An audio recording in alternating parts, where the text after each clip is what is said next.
Timeline. Richard Fremder. Le 24 février 2022, la campagne présidentielle française se trouve perturbée par l'entrée sur le territoire ukrainien de troupes russes. Cet événement signe le retour de la guerre sur un continent qui n'a pas connu de conflit majeur depuis près de 30 ans.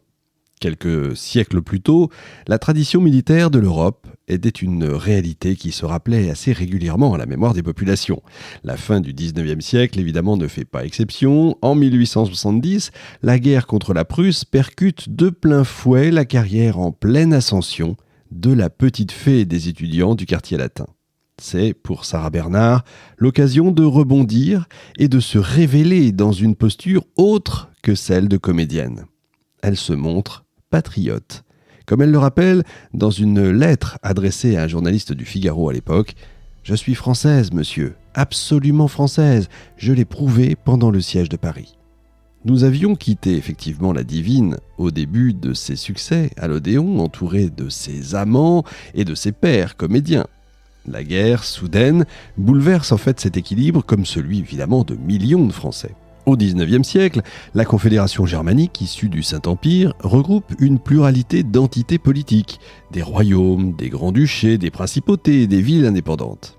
Au sein de ces différentes entités, plus ou moins liées évidemment entre elles, le jeu des alliances n'empêche pas les guerres d'éclater. En 1866, la paix de Prague entérine la dissolution de la Confédération germanique. Une confédération d'Allemagne du Nord se constitue alors dominée par la Prusse. Le royaume prussien fait la guerre à ses voisins pour augmenter son territoire, sa population et renforcer son économie et son armée. Soutenue par les autres membres de la Confédération d'Allemagne du Nord, la Prusse gagne plus de 4 millions d'habitants en 2 ans. Cette montée en puissance inquiète les autres États européens, la France de Napoléon III évidemment en particulier. En 1870, la Prusse envisage d'installer sur le trône espagnol un membre de la famille royale prussienne. À la même époque, le chancelier Bismarck piège l'empereur des Français en lui faisant croire que son envoyé a été mal reçu par le roi de Prusse Guillaume Ier. Et le stratagème fonctionne. Après avoir plutôt tergiversé et sur conseil d'une partie de son entourage, Napoléon III déclare finalement la guerre à la Prusse en juillet 1870. L'armée française enchaîne les revers sur le plan militaire. Dès les premiers jours du mois d'août, le maréchal de Mac-Mahon doit abandonner l'Alsace aux Prussiens. Le même jour, la Lorraine est perdue. Le 1er septembre, lors de la bataille de Sedan, Napoléon fait hisser le drapeau blanc pour sauver son armée qui est prise au piège. Le lendemain, il capitule et il est même fait prisonnier. Le 4 septembre, la République est proclamée, mais la guerre contre la Prusse et ses alliés continue, menée par un gouvernement de défense nationale. Mais sur le front, la situation de l'armée française ne s'améliore pas. Vous écoutez Timeline, 5000 ans d'histoire, je suis Richard Fremder et je suis ravi, vous le savez vraiment, de partager avec vous ce moment d'histoire. Vous le savez, vous pouvez nous retrouver sur les réseaux sociaux, la page Facebook Timeline 5000 ans d'histoire, sur Instagram Timeline-podcast, sur Twitch tous les jeudis Timeline-podcast et bien sûr notre site internet timelinepodcast.fr où vous retrouverez en plus des émissions, des textes, des actualités et plein d'autres choses. Alors c'est pas seulement la guerre qui a bouleversé l'ascension de l'étoile montante du théâtre parisien. Ces années marquent également le début de ces multiples prises de position publiques, marquées et assumées, et qui participent à la légende de la divine. Découvrons maintenant comment s'est construite la postérité d'une comédienne qui a su dépasser le petit monde du théâtre de la capitale pour s'affirmer sur les scènes, tout simplement, du monde entier. Sarah Bernard, épisode 2, s'engager pour la gloire de la divine. Dans ses mémoires, Sarah développe dans les chapitres consacrés à la guerre franco-prussienne et à la Commune de Paris une puissante expression, on va dire pacifiste. « Je hais la guerre, elle m'exaspère, elle me fait frissonner de la tête aux pieds. Ah la guerre, infamie, honte et douleur. Ah la guerre, vols et crimes appuyés, pardonnés, glorifiés. » Mais en réalité, dans le feu de l'action de cette année 1870, l'opinion de la comédienne était bien moins apaisée. Elle considérait que la colère du peuple français était légitime parce qu'elle avait été provoquée sans aucune raison par l'empereur Guillaume Ier et Bismarck. Évidemment, elle suit l'opinion de l'époque avec, bien entendu, la littérature de l'époque, c'est-à-dire la presse. La comédienne est loin d'être la seule, bien entendu, vous l'avez compris, à penser de la sorte. Au contraire, même la presse, comme je le disais, ainsi qu'une large part de la classe politique, est d'humeur belliqueuse. Un chroniqueur du journal L'Illustration affirme avec orgueil, par exemple, que la France n'est pas disposée à laisser établir sur toutes ses frontières un réseau de sentinelles prussiennes. La guerre, pourtant, vous le savez, se solde par une série de lourdes défaites pour la France dont les répercussions vont secouer encore l'Europe des décennies plus tard. À peine née, la Troisième République doit déjà lutter pour sa survie. Les fronts se multiplient, les capitulations de places fortes se succèdent. Paris est assiégé à la mi-septembre 70. En janvier, la capitale est totalement isolée. Les divisions basées en province ne peuvent plus lui apporter de soutien. Face à la défaite, le gouvernement de défense nationale n'a d'autre choix que de négocier avec les Prussiens. C'est ce qu'on appelle le gouvernement des trois Jules, Favre, Ferry et Simon. Entre-temps, la Confédération d'Allemagne du Nord et les États allemands du Sud ont créé un nouvel empire. Sorte de pied de nez qui était fait à la France, cet empire est proclamé dans la galerie des glaces du château de Versailles en janvier 1871. La paix également est signée à Versailles. Le traité intègre l'Alsace-Moselle à l'empire allemand et prévoit l'occupation de Paris par l'armée allemande. Pour certains Parisiens, ceux qui ont souffert pendant le siège de la ville, ce traité est tout simplement une humiliation. Une partie de la population, du coup, se soulève contre son armée et contre le gouvernement. C'est le début de la Commune de Paris, je ne reviens pas trop en détail dessus, il y a une émission spéciale sur cet événement. La République réprime définitivement ce mouvement populaire et révolutionnaire dans le sang à la fin du mois de mai. C'est dans ce contexte que Sarah Bernhardt va se distinguer. Un peu avant que Paris ne soit entièrement assiégé, elle a envoyé sa famille au Havre. Et seule, elle a fait le choix de rester dans la capitale. Et elle joue de ses relations passées pour aider les Parisiens et les soldats.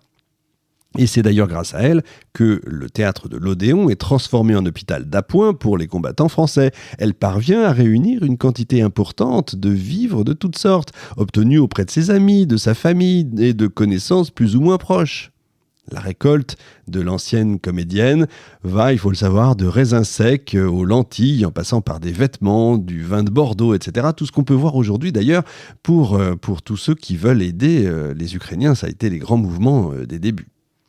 Sarah Bernhardt en profite également pour passer son brevet de secouriste 5 mois durant. Elle s'active au chevet de ses patients, installés tant bien que mal dans le théâtre. C'est qu'aux abords de la ville, les canons prussiens font des ravages parmi les troupes françaises. Parfois, la divine accompagne l'ambulance sur le champ de bataille. Elle récupère les blessés. Cet héroïsme lui vaut la reconnaissance de tous et son nom, la Bernhardt, est choisi comme mot de passe par beaucoup de sentinelles. Et au milieu de tous ces rescapés, il faut raconter l'histoire d'un élève de Polytechnique qui a quitté les bancs de l'école pour s'engager face au péril prussien. Son nom, Ferdinand Foch.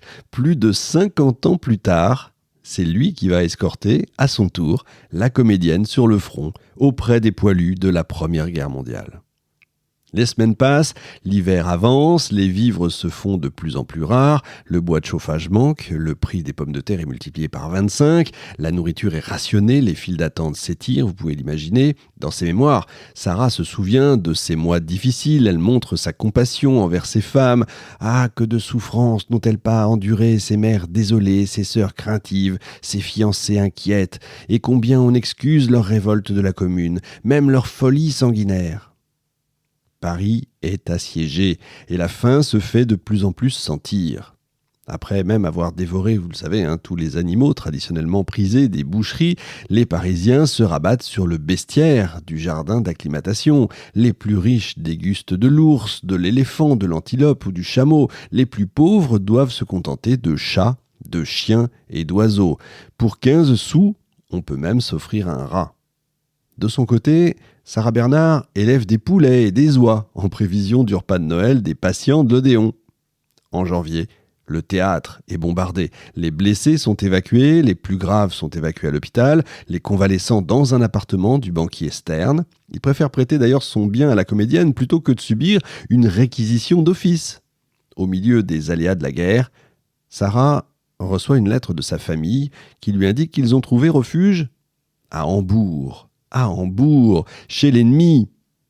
Peu importe. Pour l'instant, dès que l'armistice sera signé, eh bien la divine réclame et obtient un sauf-conduit pour aller récupérer son fils dans la Sarre.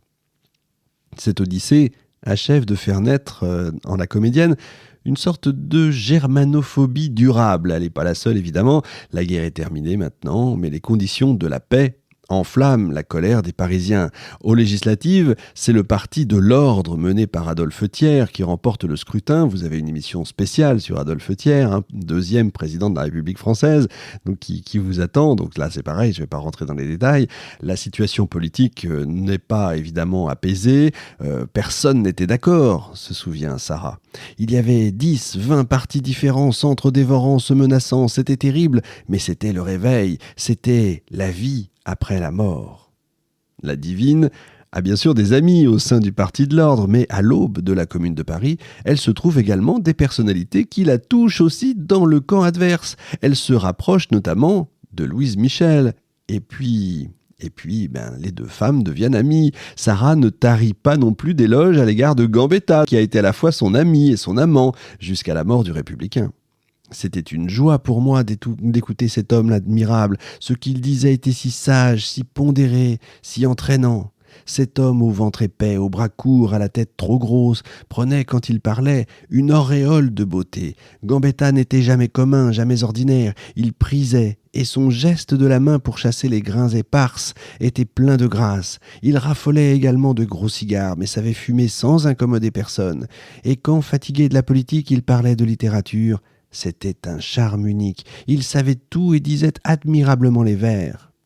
Le bouillonnement des colères explose à la mi-mars 71 et marque le début de la Commune de Paris. En 70, la ville comptait 2 millions d'habitants, dont la moitié étaient des employés, des ouvriers ou des domestiques. Le retour de la République, le siège de la ville, ont permis au peuple de se retrouver, de s'exprimer dans des clubs où se diffusent évidemment les idées révolutionnaires. Les Parisiens étaient prêts à se battre pour leur ville. Ils s'étaient engagés massivement dans les bataillons de la garde nationale. Le gouvernement, effrayé par ce peuple en armes, a préféré signer l'armistice, abandonner l'Alsace et la Lorraine plutôt que de continuer la guerre. Le 18 mars, sur ordre de Thiers, 6000 soldats prennent d'assaut les gardes nationaux qui protégeaient les canons que les Parisiens avaient payés pour défendre leur ville contre les Prussiens. La riposte ne se fait pas attendre et le soir même, les insurgés font exécuter 2 généraux qualifiés de fusilleurs du peuple. Le gouvernement doit s'enfuir à Versailles. Le comité central de la garde nationale s'installe, lui, à l'hôtel de ville. C'est la commune insurrectionnelle. Des élections sont organisées. Quelques jours plus tard, donc, la commune est officiellement proclamée, jouissant de la ferveur populaire. Les élus sont jacobins, républicains, internationalistes, proudhoniens, libertaires, mais tous, en tout cas, sont unis pour une même cause, la cause révolutionnaire. Des lois sont passées en faveur d'une démocratie directe qui repose sur une participation donc directe des citoyens. La Commune cherche aussi à atteindre, je cite, l'émancipation des travailleurs par les travailleurs eux-mêmes, objectif affiché du mouvement ouvrier au XIXe siècle. Les révolutionnaires associent pleinement les femmes à leurs actions et elles en sont parfois même le moteur, à l'image encore une fois de Louise Michel. La laïcité, la mixité, la culture aussi sont des thèmes importants du programme politique des communards. Mais le gouvernement officiel refuse de laisser prospérer ce régime parallèle. Évidemment, il n'est pas question de laisser un État dans l'État. Thiers a obtenu de Bismarck la libération des soldats prisonniers pendant la guerre, et l'armée française est quand même forte de 150 000 hommes. En plus, Paris, encore une fois, est isolé. La Commune n'a pas pu s'installer en province, évidemment.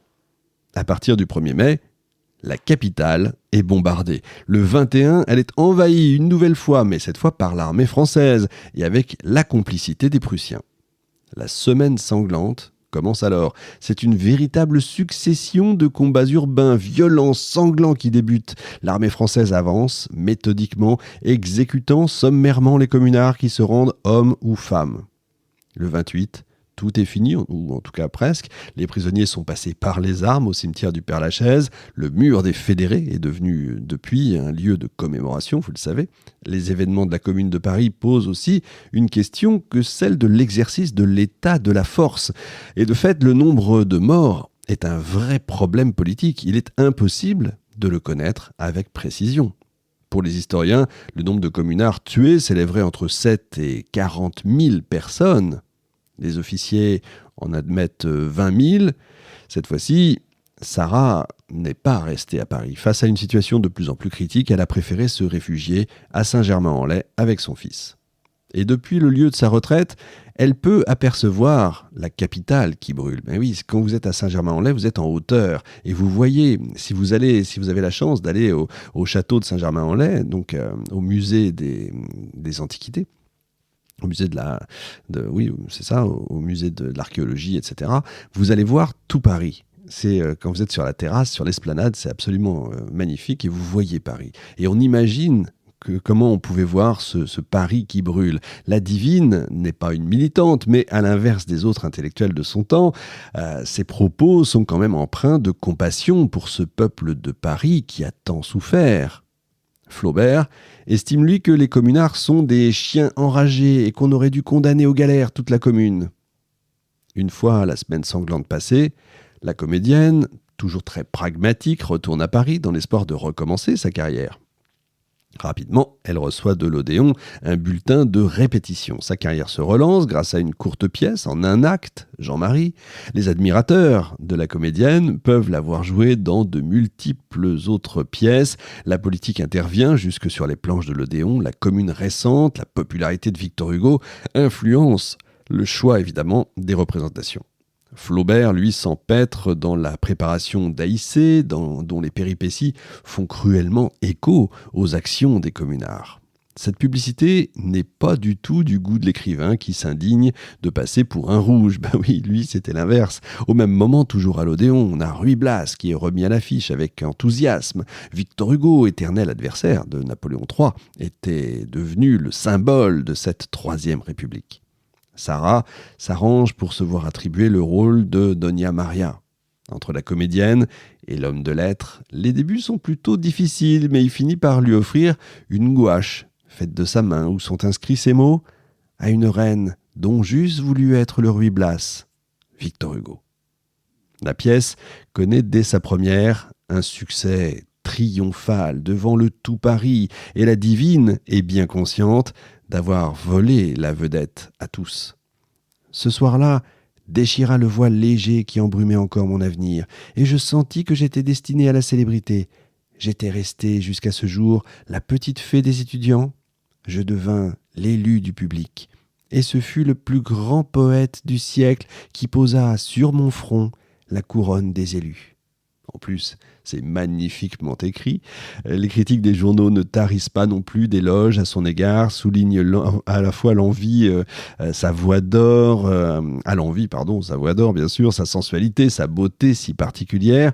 Victor Hugo lui-même est séduit. Il a beau avoir 70 ans, il reconnaît quand même que, je cite, « La chair, voilà l'écueil, le terme où s'assombrit et s'abat frémissant le plus superbe esprit. C'est toujours écrit de façon extraordinaire, c'est toujours du Hugo. Quoi qu'il fasse, quoi qu'il dise, c'est toujours du Hugo. » Un jeu de séduction se noue d'ailleurs entre les deux amoureux du théâtre, Hugo saluant la double couronne de l'actrice, reine par la beauté, reine par le talent.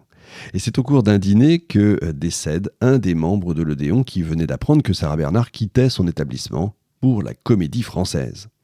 Ce coup de théâtre, c'est le cas de le dire, a été instigé par le critique Sarcey qui refusait de voir le premier théâtre français connaître moins de succès que le deuxième. Il était donc dans l'intérêt du comité de la Comédie d'oublier, on va dire, le passage tumultueux de l'actrice au début de sa carrière et de lui réserver le meilleur accueil possible. Et la divine arrive sur son nouveau lieu de travail en octobre 1872. Mais ses débuts ne sont pas à la hauteur des espérances. En décembre, pourtant, elle connaît le succès dans le rôle de Junie dans Britannicus, aux côtés de Mounet-Sully. Entre les deux acteurs, c'est le coup de foudre, bien que ça fasse des années que le jeune homme admire en secret la comédienne. Voici comment la divine décrit Mounet-Sully. Il était d'une beauté prodigieuse. Lorsque dans une tragédie il entrait en scène, grand, admirablement découplé, les bras nus, des bras superbes qu'on eût dit taillés dans un bloc de marbre antique, ses cheveux longs auréolant un visage d'une pureté incroyable, qui terminait une fine barbe blonde, un frisson d'admiration parcourait le public. La direction du théâtre s'arrange pour utiliser cette passion en faisant jouer les deux amants le plus souvent possible ensemble. Chimène et Rodrigue, Andromaque et Oreste, Hippolyte et Aricie, ce sont eux dans la vie comme sur la scène de la Comédie Française. En coulisses, la nouveauté des sentiments s'estompe rapidement. Mounet est jaloux, possessif, violent. Il n'accepte pas que Sarah continue de fréquenter de riches amants qui lui permettent de maintenir son train de vie luxueux.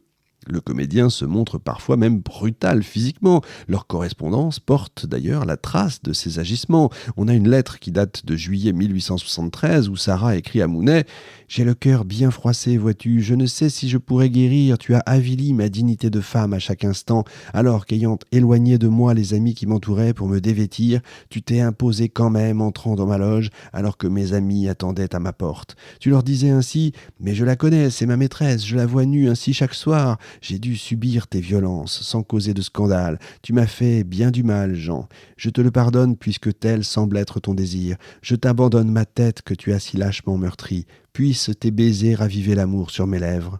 J'en doute. Et Mounet de lui répondre « Ah, les meurtrissures, les bleus de tes bras seront guéris et oubliés dans quelques heures, ma pauvre bien-aimée. Mais comment guérira jamais l'affreuse blessure que m'ont faite tes paroles? Je mettrai sur ton front et sur tes bras une aigrette et des dentelles de baisers, puisque tu ne peux pas te passer de luxe, méchante. » Violence, rupture, réconciliation, tout ça se multiplie, ce qui n'empêche pas Mounet de proposer à Sarah quand même de l'épouser.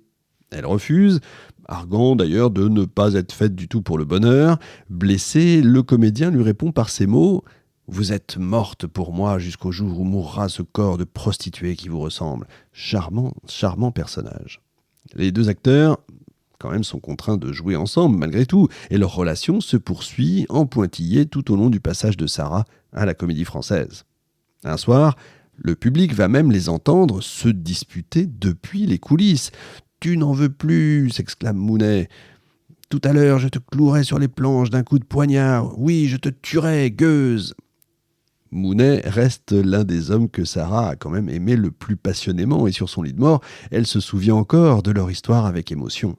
C'est pas le seul, et effectivement, il avait des rivaux de taille, parfois bien cachés par la belle comédienne.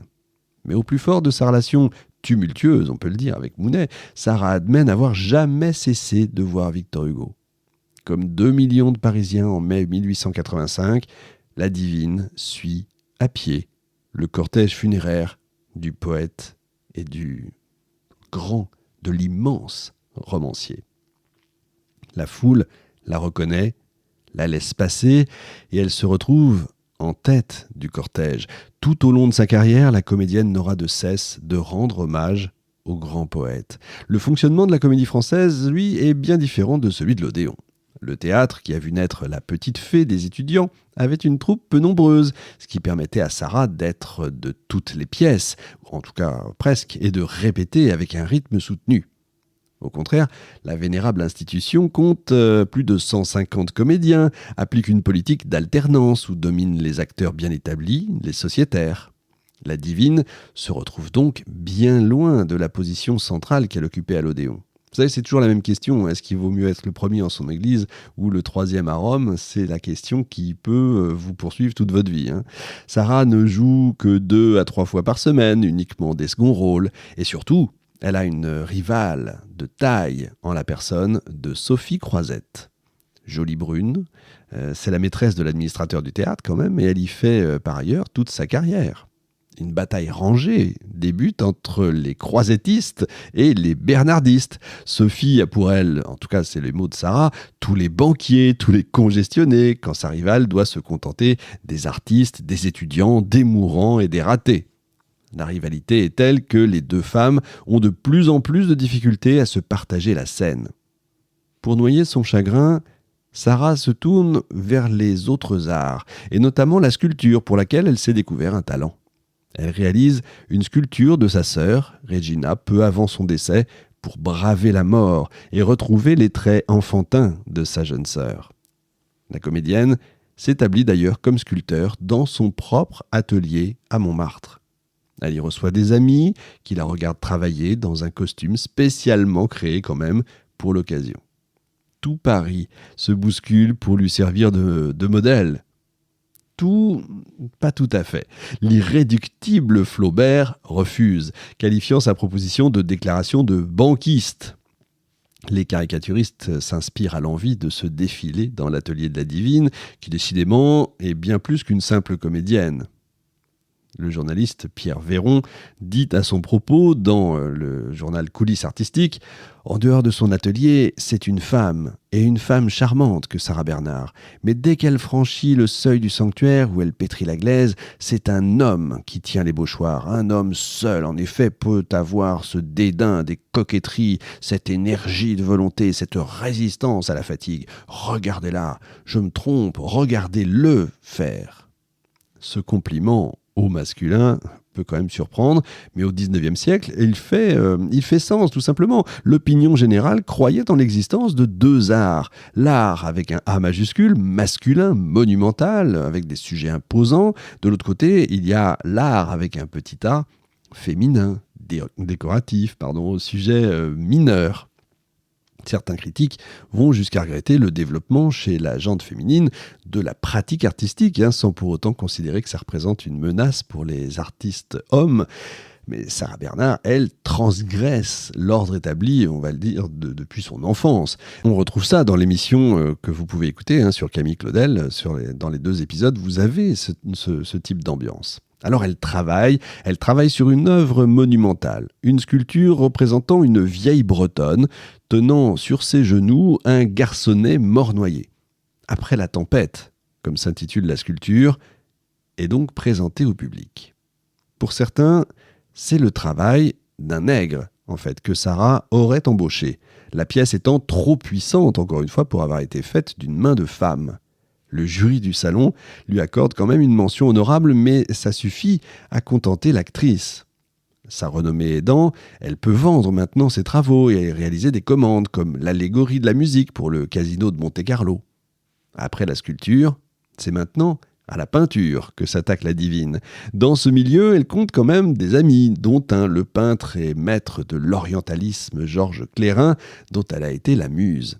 Eh bien, c'est lui qui, devenu le portraitiste de la comédienne, va la représenter dans ses principaux rôles. Une autre artiste va elle aussi représenter la comédienne pendant des décennies, c'est Louise Abéma.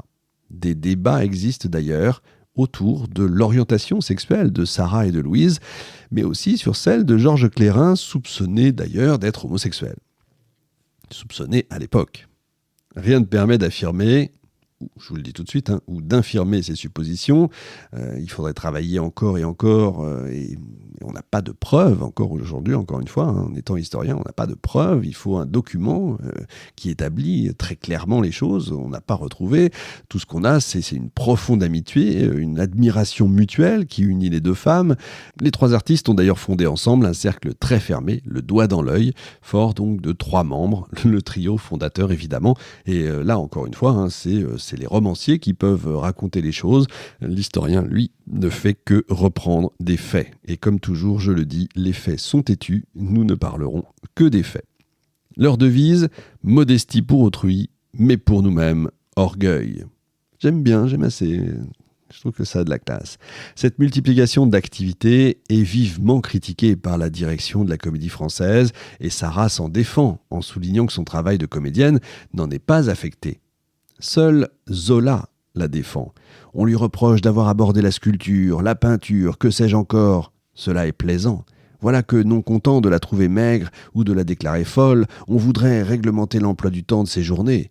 Mais dans les prisons, on n'est plus libre. À la vérité, on ne lui nie pas le droit de peindre ni de sculpter. On déclare simplement qu'elle ne devrait pas exposer ses œuvres. Ici, le réquisitoire atteint le comble du burlesque. Qu'on fasse une loi tout de suite pour empêcher le cumul des talents. Je vous assure que, à force de lire ou de vous lire ce genre de passage, ce genre de personnage. On regrette quand même, pardon de dire ça, mais on regrette quand même la baisse assez nette de niveau de tout ce qu'on peut lire aujourd'hui quand on lit ce genre de choses. Sarah Bernhardt multiplie donc ses occupations, mais elle sait que sa santé est très fragile. À l'été 1874, la représentation de Zahir est déjà une révélation. La comédienne se rend compte pour la première fois de sa vie qu'elle peut compter sur ses forces physiques. En décembre, c'est un tout autre défi qui attend la divine. Elle doit s'attaquer à Phèdre. Un concours de circonstances oblige effectivement la direction à se tourner vers Sarah, qui est la seule à pouvoir assurer la représentation. Elle dispose de 4 jours pour apprendre le rôle et se préparer à affronter un public habitué à des prestations quand même de qualité. Pour se préparer, elle reçoit l'aide d'un de ses anciens professeurs du conservatoire. Le trac ne cesse de monter, défaut qui d'ailleurs n'a jamais quitté la comédienne, il faut le savoir, même au sommet de sa carrière. Et d'ailleurs, avoir le trac, c'est pas forcément mauvais. Vous savez, c'est le fameux stress, le bon stress ou le mauvais stress, comme les chasseurs. Mais le fait d'avoir le trac n'empêche pas de faire les choses. Parfois, le fait de ne pas en avoir et parfois peut être aussi de l'inconscience. Le résultat est un succès triomphal aux côtés de son amant Mounet. Leur relation est toujours tumultueuse, mais sur scène, leur complicité est évidente. Grâce à cette représentation brillante, Sarah devient sociétaire de la Comédie Française. C'est une période de grâce, maintenant, que traverse la divine. Elle a la trentaine, elle supervise la construction de son propre logement, dans la joie, la bonne humeur, entourée de ses amis proches. C'est une Sarah heureuse qui se révèle, tout le contraire de la comédienne capricieuse ou de la femme manipulatrice que décrivent les satiristes. Le rôle de Phèdre, du coup, a donné envie à la divine d'élargir son répertoire. Elle désire maintenant explorer de nouveaux rôles, de nouveaux caractères. C'est pour ça qu'elle refuse de jouer une jeune Vestale amoureuse et préfère incarner sa grand-mère. Cette recherche constante de la surprise, c'est une autre marque de la carrière de Madame Sarah Bernhardt. À la fin de la cinquantaine, elle va provoquer d'ailleurs son public et la presse en se présentant sur scène dans les habits d'un jeune duc de 20 ans. La direction du théâtre n'est pas en position de refuser les demandes de Sarah Bernhardt, alors sociétaire et forte de nombreux triomphes. La gestuelle, l'émotion que transmet Sarah Bernhardt dans son interprétation du personnage de la grand-mère suffit à balayer tous les doutes qui pouvaient subsister. Encore une fois, le public est conquis. Tous ces succès mettent en valeur la personnalité de l'actrice plus que de coutume dans cette vénérable institution qu'est la Comédie Française. Le théâtre a pour devise « Simul et singulis », qui se rapproche, si vous voulez, de la devise des 3 mousquetaires de Dumas, un pour tous et tous pour un. C'est mal connaître Sarah que de croire qu'elle compte se plier à la règle et se contenter de servir son théâtre. Non, elle va plutôt s'efforcer d'en devenir la reine incontestée. Le 19e siècle, c'est celui de la presse triomphante, de la réclame. C'est les débuts de la réclame. En d'autres termes, le siècle de la publicité, le siècle des critiques. La comédienne décide de jouer de ce système qui avait été si cruel avec elle au début de sa carrière. Pour y parvenir, elle offre aux journalistes ce qu'ils veulent, des détails croustillants sur sa vie privée, pleine d'excentricité. Ces excès sont encore exagérés dans des articles scandaleux qui n'ont pour seul objectif que d'attirer les lecteurs. Il faut faire parler d'elle.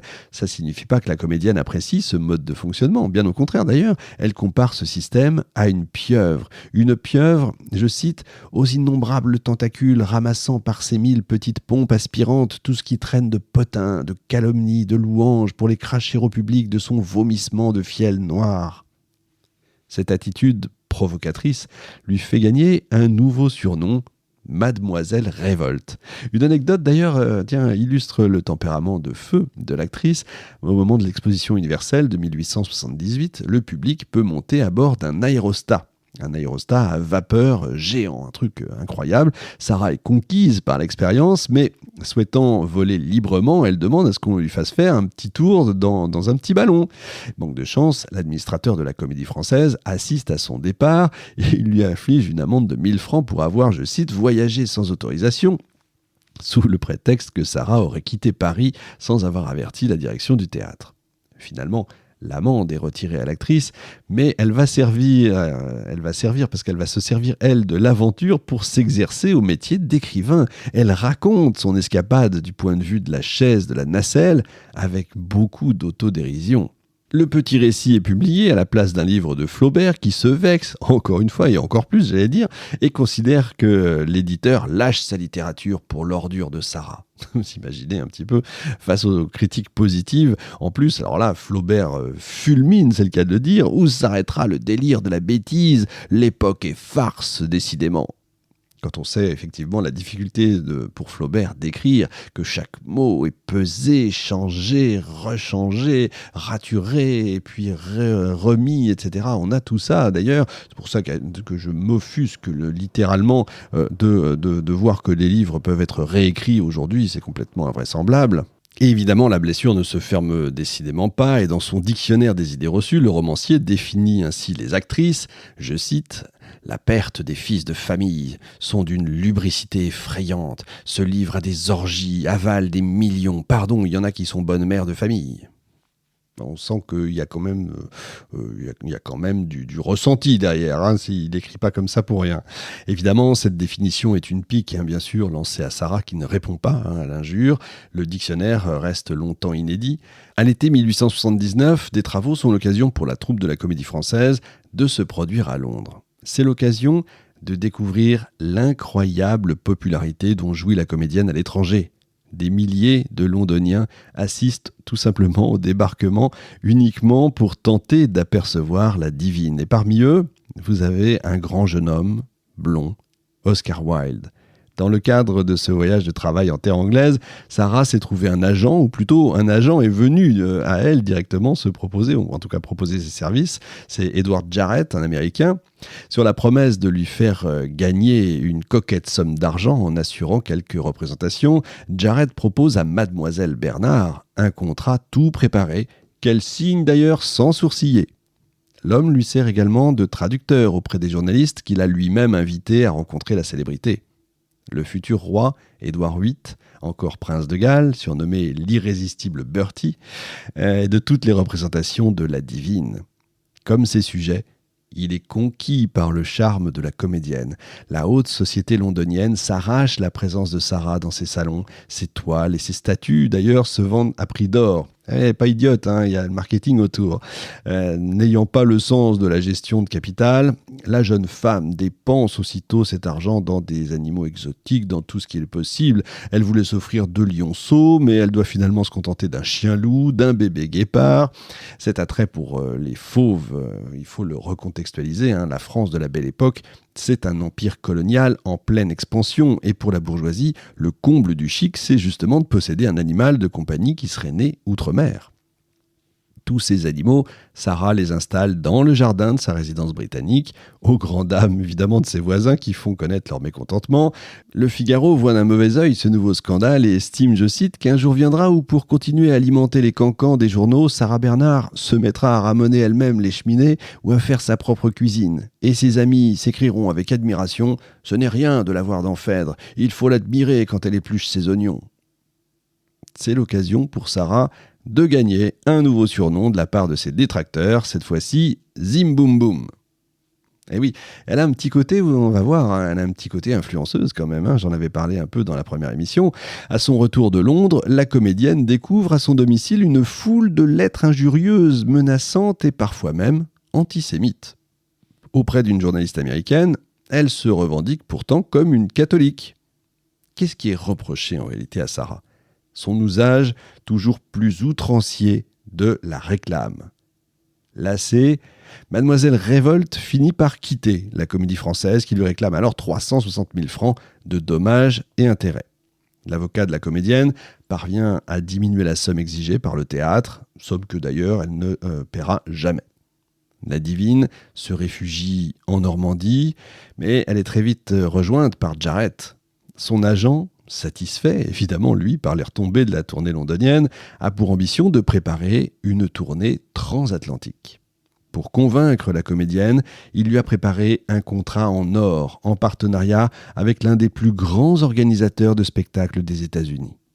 100 représentations en 4 mois, payées 5 000 francs chacune, ainsi que les fonds pour assurer un train de vie luxueux tout au long du séjour. En plus, elle dispose de 6 mois pour choisir le répertoire qu'elle présentera et les comédiens qui l'accompagneront. Imaginez un petit peu. Dans l'univers des théâtres parisiens, on peut imaginer que la nouvelle est plutôt mal reçue. Un ancien membre de la direction de la Comédie Française s'interroge. Qu'est-ce qu'un public d'occasion qui ne comprend rien à votre langue ni à votre génie ? L'éléphant qui marche sur des bouteilles au cirque de l'impératrice ferait bien mieux son affaire. La vraie fortune pour une actrice française, ce sont les battements des mains des Français. Ça n'empêche pas les dramaturges de se presser pour adresser à Sarah leur plus récente pièce.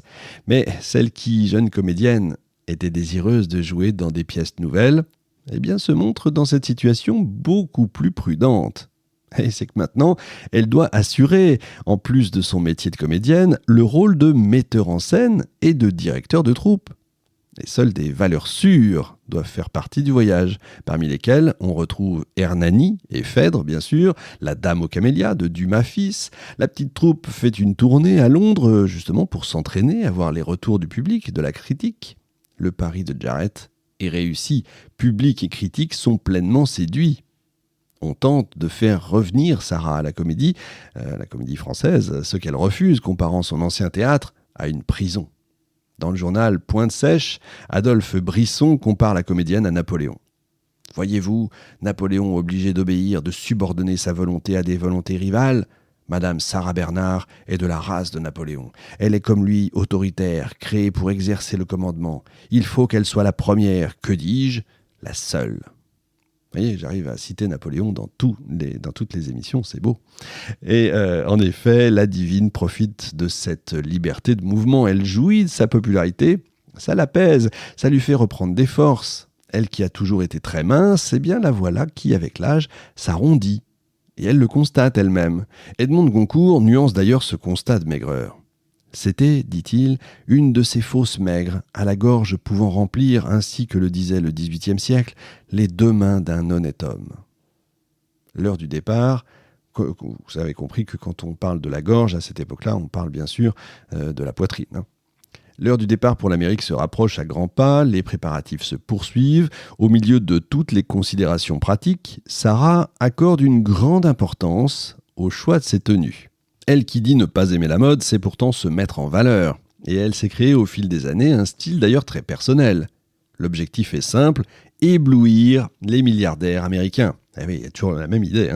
Pour ce faire, elle reçoit l'aide de plusieurs grandes maisons de couture. Ses costumes sont taillés sur mesure. Avant de traverser l'Atlantique, la divine et sa troupe se produisent à Bruxelles, à Copenhague. On a même le roi de Danemark qui la gratifie de l'ordre du mérite. Enfin, de retour à Paris, elle fait une tournée de 28 jours dans toute la France. Le point commun de ces représentations, à l'intérieur et à l'extérieur des frontières nationales, eh bien, l'accueil chaleureux, l'excitation du public qui partout reçoit Sarah Bernard comme une véritable légende. Enfin, en octobre, il est temps de traverser les mers pour rejoindre le nouveau continent. Et à cette époque-là, je peux vous dire, c'est une véritable gageure. Les représentations se succèdent pendant 7 mois sur la côte ouest des États-Unis et au Canada, entrecoupées de 1000 aventures, relayées bien sûr par les journalistes qui ne quittent pas les comédiens. Un ouvrage même, Le voyage de Sarah Bernard en Amérique, écrit de la main de Marie Colombier, retrace toutes ces péripéties. C'est un livre polémique, amer, rédigé dans le seul but de laver l'humiliation subie par Marie. Eh oui, appelée pour remplacer Jeanne, la sœur de Sarah, elle est reléguée au second rang quand Jeanne réintègre le groupe et sa paye est divisée par 2. Sarah répond aux accusations lancées par Marie bien plus tard dans son récit autobiographique, mais un petit peu romancé, un petit peu c'est un euphémisme. Les 2 récits s'opposent diamétralement, donc en gros, lisez les 2, vous aurez le milieu. Par exemple, Sarah raconte avoir sauvé de la mort la veuve du président Lincoln sur le paquebot, chose que la veuve lui aurait reprochée. Et ça, ajouté au chagrin de quitter son fils, l'aurait conduit à rester dans sa cabine des jours durant. L'explication donnée par Marie Colombier est tout autre. Sarah passe la journée dans son lit, répétant les principales scènes de ses rôles avec le jeune premier. Et alors, me direz-vous, la rencontre de l'actrice et de la veuve alors ? Eh bien, Sarah serait descendue de la passerelle une fois arrivée à New York, conduisant au passage un policier à écarter brutalement Madame Lincoln. Voilà. Alors c'est vrai que c'est difficile de démêler le vrai du faux. Ce qu'on sait en revanche, c'est que Sarah enjolive les faits et que Marie Colombier, elle, ne craint pas de calomnier l'actrice. Et donc après 11 jours de traversée, la troupe arrive enfin. Sur les quais, le consul de France est présent pour les accueillir. Il s'est évidemment déplacé pour Sarah Bernard, au son de la Marseillaise et des vivas de la foule. Tout ce battage médiatique a un prix. La douane américaine, du coup, inspecte avec attention les malles de l'actrice dont le contenu a été largement surestimé par la presse. Les publicistes et les opportunistes de tout poil en profitent également pour se servir de la renommée de l'actrice, quitte à exagérer les faits dans des contenus proprement mensongers. Ça déplaît fortement à Sarah Bernard qui va retenir la leçon. Les représentations new-yorkaises sont toutes triomphale. Mais est-ce que c'est vraiment une surprise quand on connaît le talent, la célébrité de la divine ? La barrière de la langue, c'est une question qu'on peut se poser, aurait pu constituer un frein au succès, mais Jarrett a tout prévu. En fait, il a fait traduire les pièces en anglais et il vend les traductions sous forme de petits livrets aux spectateurs. La réception des pièces, et notamment celle de La Dame aux Camélias, rebaptisée Camille pour l'occasion pour les Américains, est bien différente au cœur de l'Amérique puritaine. Public et autorités religieuses se disent répugnés tout simplement à l'idée de voir une pièce centrée sur les aventures d'une courtisane. Un évêque critique les pièces choisies et Sarah elle-même dans son sermon. Il décrit l'actrice comme, je cite, « une actrice courtisane, mère sans époux, apôtre éhontée de l'amour libre, suppôt de l'enfer, démon femelle vomi par l'impure Babylone pour venir corrompre les femmes du Nouveau Monde. » Hélas, les fidèles ne sont pas, eux, pour autant dégoûtés par le théâtre français, et il y a foule en réalité à chaque représentation. Le voyage se poursuit, entrecoupé de mésaventures diverses, et Sarah ne parvient pas toujours à éviter les pièges qui sont tendus par les commerçants qui souhaitent profiter, eux aussi, de sa célébrité. Pourtant, et de son propre aveu, la comédienne admet qu'ayant peu voyagé, elle était folle de joie, et elle profite de ce long séjour pour découvrir ce continent si différent évidemment de l'Europe. Avant son départ, l'actrice s'était longuement documentée sur le nouveau monde qu'elle allait découvrir. Elle tient à visiter une réserve d'Indiens près de Montréal, alors on lui présente le chef des tribus iroquoises, mais là, déception, immense déception, l'homme est habillé à l'européenne et il exerce le métier respectable d'épicier. Sarah Bernard est indignée par la lâcheté des hommes qui cachent sous le nom de civilisation le plus injuste et le plus protégé des crimes. Alors elle met en lumière la pauvreté des Afro-Américains de la Nouvelle-Orléans, dont le quartier subit alors à ce moment-là des inondations déjà meurtrières. Et oui, c'est comme ça, encore une fois, le climat est cyclique, que voulez-vous. Enfin, elle a une sensibilité particulière envers les Français du Canada, évidemment. Alors, elle avait certainement ses défauts, mais toujours et partout, elle a pris position pour les indigents et les malheureux. C'est une constante, en réalité, qui a marqué sa vie et ses engagements. La divine, intéressée par la nouveauté, parvient même à rencontrer Thomas Edison. Elle parvient à se faire apprécier de l'homme qui lui présente sa nouvelle invention, le phonographe, alors en développement. La comédienne est séduite et à la fin de sa carrière, lorsque l'invention est perfectionnée, Sarah va multiplier les enregistrements. C'est pourquoi, aujourd'hui encore, nous pouvons entendre sa voix. La parenthèse américaine s'achève et pour tous, c'est l'heure du bilan. Encore une fois, vous avez la voix dans l'émission numéro 1. Sur le paquebot qui la ramène en Europe, la divine se fait cette réflexion. Ma vie, que je croyais d'abord devoir être si courte, me paraissait maintenant devoir être très, très longue. Je résolus d'être la grande artiste que je souhaitais être. Et contre toute attente, ça va s'avérer plus difficile que prévu, puisque à son retour à Paris, les directeurs de théâtre, qui étaient vraiment pas contents de sa tournée américaine, refusent de l'employer. Et pour adoucir l'opinion publique, et puis se révéler à nouveau, Sarah, en habit traditionnel alsacien, en plus, et oui, le clin d'œil est important, chante la Marseillaise sur la scène de l'Opéra le 14 juillet. En présence du président Jules Grévy. Imaginez un petit peu la scène. Les propositions, du coup, se multiplient de nouveau. Mais la divine préfère repartir en tournée, toujours accompagnée de son fidèle Jarrett. Au programme cette fois-ci, l'Europe avec l'Italie, la Grèce, l'Autriche, la Hongrie, les Balkans, la Russie, la Belgique, la Suisse, les Pays-Bas, l'Espagne et le Portugal. Il n'en manque pas un. Elle opère assez peu de changements par rapport à la tournée américaine, gardant les mêmes pièces et globalement les mêmes acteurs. Alors que le programme du voyage se finalise, Sarah a le coup de foudre pour un jeune diplomate grec, Damala, dont les scandales à répétition ont conduit le Quai d'Orsay à demander son renvoi de France. La comédienne exige alors de faire des représentations à Saint-Pétersbourg, ville où le jeune homme est envoyé en mission. La Russie de l'époque est en pleine ébullition politique. Le tsar Alexandre II a été assassiné par des terroristes et son fils Alexandre III établit son pouvoir sous un repli autocratique, on va dire. En parallèle, il multiplie les pogroms en Ukraine. Après pas mal d'efforts, Jarret parvient à contenter la tragédienne en organisant une série de représentations dans la ville impériale. Dans ce climat on peut dire délétère, l'ascendance juive de Sarah lui cause quand même quelques ennuis de la part des populations qu'elle rencontre sur la route de Saint-Pétersbourg. La ville, pourtant, lui réserve un accueil à la hauteur des autres capitales internationales. Le tsar, en personne, la reçoit dans son palais d'hiver. Mais Sarah, qui a retrouvé Damala, son amant grec, lui offre une place dans sa troupe. Il participe donc à la tournée et il a abandonné son emploi de diplomate. Mais il continue de fréquenter les tripots, de multiplier les aventures, de laisser des dettes que sa maîtresse doit éponger. La divine n'a jamais été aussi aveuglée par l'amour qu'avec Damala. Et il se marie à Londres, avec difficulté quand même, parce que lui est orthodoxe, elle catholique. La nouvelle du mariage résonne à Paris comme un coup de tonnerre. La comédienne gagne un nouveau surnom, la Damala aux camélias. Très joli. Elle tente de faire de son époux un comédien en vue, et ça malgré le manque de talent évident du jeune homme qui n'a pour lui que sa beauté. Alors, elle se fait directrice de théâtre et achète l'ambigu comique du boulevard Saint-Martin, dont elle donne la gestion à son fils de 18 ans. Les prestations de Damala sont déchirées par la critique quand le jeu de Sarah est porté au nu. Furieux, l'ancien diplomate doit partir s'enrôler dans la Légion étrangère. Et ils sont mariés depuis à peine 8 mois.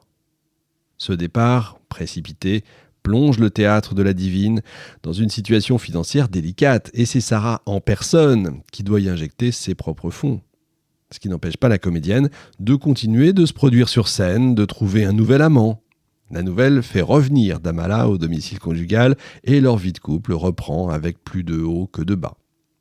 C'est que Damala se drogue avec l'aide de la petite sœur de Sarah, Jeanne, qui a toujours eu des problèmes d'addiction et qui a recommencé après son retour de la tournée américaine. Sarah s'en rend compte et pendant qu'elle fouette littéralement sa sœur et son fournisseur, Damala réduit en pièces son atelier. L'histoire est portée devant les tribunaux qui obligent le triste sire à suivre une cure de désintoxication. Sarah obtient une séparation de corps. Le divorce a été aboli à la Restauration, vous le savez. Lorsqu'il est de nouveau autorisé, eh bien, la divine ne demande pourtant pas le divorce. Le théâtre pour lequel la comédienne avait tant dépensé est vendu. Sarah repart en tournée en Europe où elle renoue avec le prince de Galles. Damala a plus ou moins disparu en fait de la vie de son épouse lorsqu'il fait brusquement son retour au printemps 1889.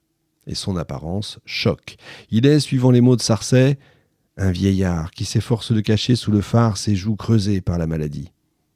Pour son cri du cygne, son chant du cygne, Sarah lui offre la possibilité de remonter sur scène, et chose suffisamment rare pour être soulignée, ni les journalistes, ni les caricaturistes ne se moquent de la situation. Et quelques semaines plus tard, Damala décède des suites d'une overdose. Enterré en Grèce à la demande de sa famille, son tombeau sera fleuri par sa veuve à chacune de ses tournées dans les Balkans. Après une nouvelle déconvenue amoureuse, des pièces qui tombent et un nouveau théâtre au bord de la ruine, c'est dans la solitude que la divine célèbre son 40e anniversaire. Elle n'est pas si vieille que ça. La comédienne déprime et la rumeur d'une tentative de suicide enfle. Pour lui redonner le goût de vivre, ses proches demandent à Victorien Sardou de lui créer une pièce à sa mesure, Théodora. Et le stratagème fonctionne. Et tout est mis en œuvre pour faire de la pièce un véritable chef-d'œuvre. Encore une fois, le succès est au rendez-vous et l'actrice parvient même à séduire un certain Sigmund Freud, en formation à Paris. À la même époque, Henri de Ligne, le prince belge qui aurait été le père du fils de Sarah, fait son retour. Sans enfant, il souhaite faire de lui son héritier. Réponse de l'intéressé qui s'avère être physiquement son portrait craché. Depuis ma naissance, c'est ma mère qui m'a élevé toute seule et souvent à grand-peine. Ce que je suis, c'est à elle seule que je le dois. Je n'ai qu'une manière de lui prouver ma gratitude, c'est de rester son fils à elle seule. Votre proposition est flatteuse, Votre Altesse, mais je préfère continuer à m'appeler Bernard. C'est le seul rayon de soleil dans les temps chaotiques que traverse la divine. Son théâtre multiplie les échecs, ses pièces tombent, et elle laisse la programmation à son amant, Garnier, dans l'espoir de le garder à ses côtés, espoir vain.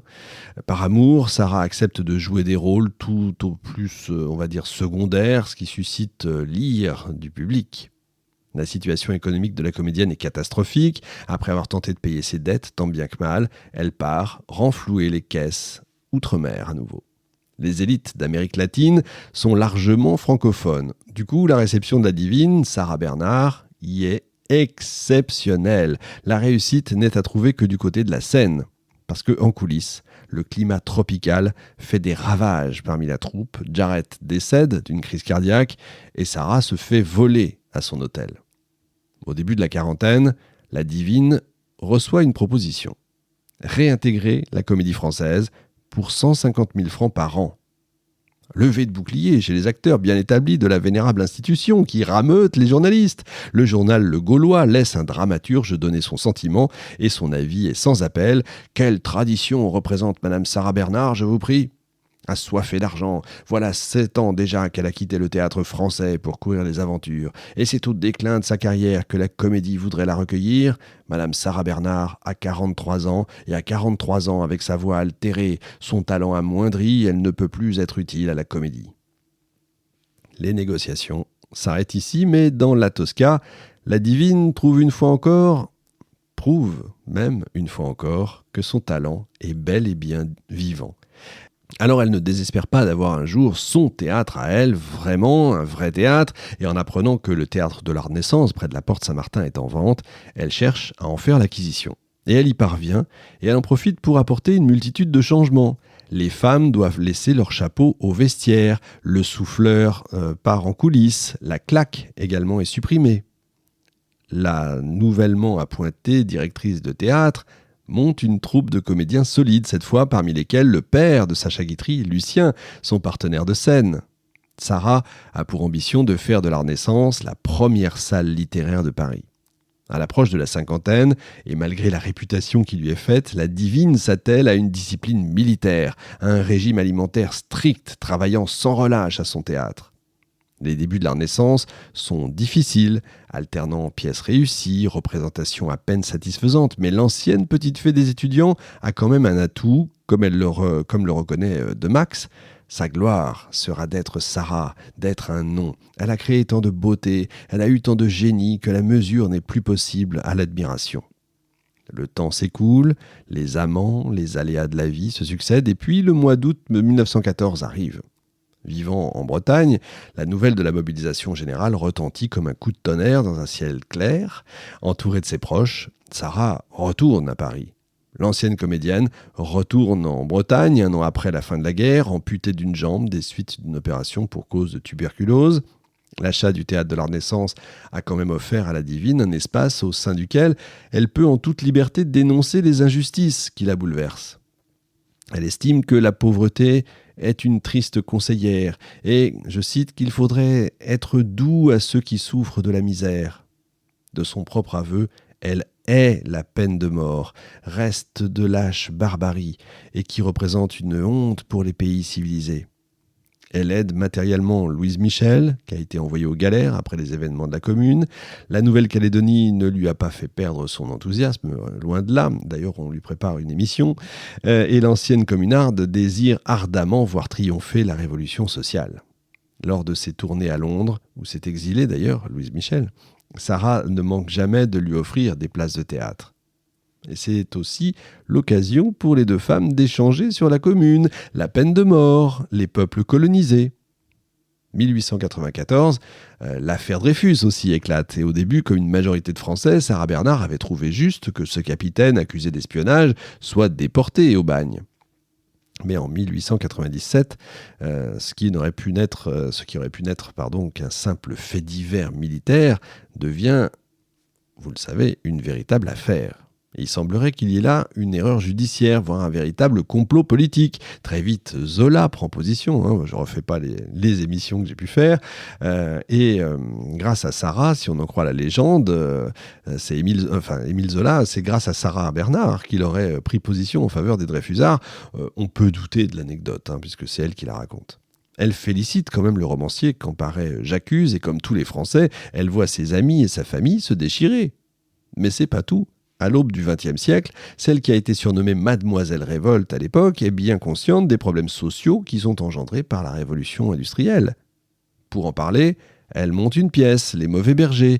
L'action se passe dans une cité ouvrière et on y réclame la journée de 8 heures et l'accès à la culture pour tous. Imaginez un petit peu les revendications de l'époque, la journée de 8 heures et l'accès à la culture pour tous. Ça fait rêver aujourd'hui. À bientôt 73 ans, en convalescence en Californie, Madame Bernard rédige une série d'articles qualifiés de féministes pour le compte de journaux américains. Un de ses multiples sujets d'indignation, l'absence du droit de vote des femmes. Proposition évidemment qui est loin de faire l'unanimité, même au sein de ses plus proches amis. Louise Abema estime que, je cite, « La femme a une mission différente, une mission suffisamment belle et grande à remplir en restant simplement mère de famille, sans se créer d'inutiles et oiseuses occupations. » Oui, c'est Louise Abema, une femme qui écrit ça. Les engagements de Sarah Bernard, son talent d'actrice, de metteuse en scène, son courage, enfin, toutes ces qualités ne peuvent qu'être reconnues. Aristide Briand, ministre de l'Instruction publique et des cultes, propose d'attribuer la Légion d'honneur non à l'actrice, mais à la directrice de théâtre. Alors Piquet, elle refuse, et quand Briand réitère sa proposition en janvier 1914, cette fois, elle accepte. Mais en attendant, le ministre Briand tient à célébrer le talent de Sarah Bernard et confirme sa nomination de professeur au Conservatoire national d'art dramatique. Trop libre pour assurer des cours avec régularité, la divine n'assure en réalité que quelques cours. En 1921, elle l'affirme, elle mourra sur la scène, c'est son champ de bataille. La Première Guerre mondiale a emporté beaucoup de ses proches, mais elle qui avait une santé fragile est toujours en vie. La divine s'efforce de renouer avec la scène, avec le monde. Sacha Guitry est le dernier dramaturge qui travaille avec elle. Il lui propose un rôle dans une nouvelle pièce.